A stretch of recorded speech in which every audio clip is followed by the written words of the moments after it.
I wish that more people could do that in regards to their parents. And I'm not saying that it's always easy. And I'm not saying that everybody had a good parent that should have been a parent. So I that's not what I'm talking about. But I look at my parents and I've always had the ability to look at them as just people and that they're flawed and it didn't come with a book and they're both doing the best that they can.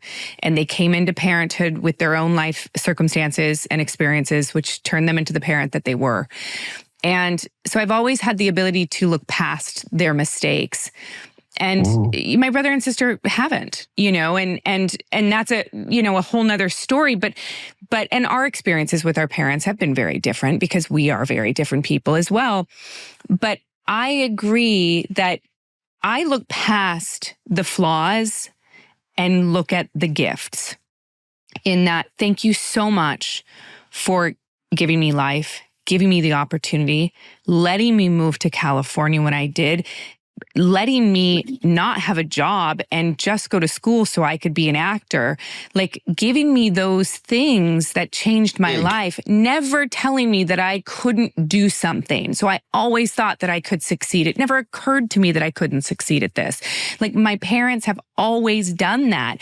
So who cares if my dad used to say second place is the first loser. So what? Like, not the best advice, but you know what? He also believed in me so hard that he gave me my drive and my resiliency and my ambition and all of these things. So you can't take the bad without taking the good. You can't believe the good if you don't believe the bad. Like, it's just who people are, and I wish that more people could do that because I find so many people blame their parents for everything that happened in their lives.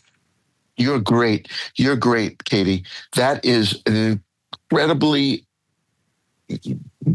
enormous perspective, which is actually the right perspective.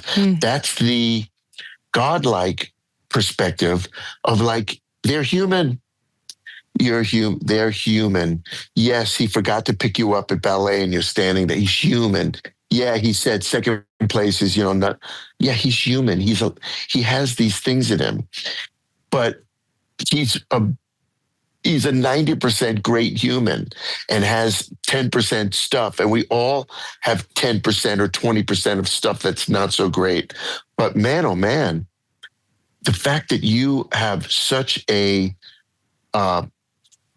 you're like water, you come in, you go into the cup and you shape the cup and you're not like, oh, I don't want to be in a cup. I want to be in a, in a big pitcher. No, like the cup is great. And that is what we're supposed to do.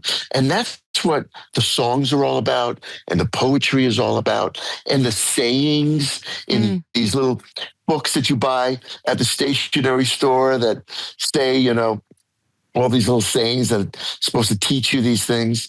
Well, the fact that you have that in you, that's an incredible gift because at the moment you have a choice. You could say, oh, Dad, F you saying that to me, it's really ruined me. Or your mind goes like, that's what he thinks. I don't agree with it, but that's my dad. And I'm going to move on. And there's so many other great things. It's not worth, going into this right now because let him be who he is. That's just beautiful. That's really beautiful.